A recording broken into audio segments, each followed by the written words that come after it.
لاہور میں دیسی گھی کی جو ابتدائی مٹھائی کی دکانیں ہیں یہ ان میں سے ایک ہے، مہر بشیر۔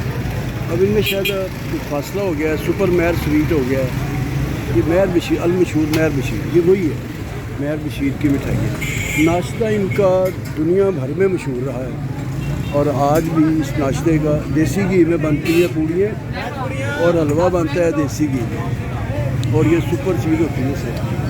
یہ بہت قدیم لوگ ہیں، پہلے ان کی دکان اس کونے میں ہوا کرتی تھی شیدہ دار کے پاس، اب وہ شیدہ دار جو ہے اس کی بجائے یہ یہاں پہ ہے۔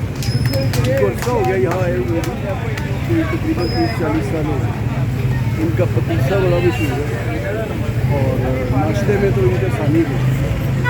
لاہور کی بلاگنگ کر رہے ہیں، ان کو خیال رکھنا چاہیے کہ لاہور کی بلاگنگ میں اگر مہر بشیر شامل نہیں ہے تو یہ سمجھیں کہ انہوں نے ناشتے کی صحیح طرح بلاگنگ کی۔ لو جی اللہ کے والے۔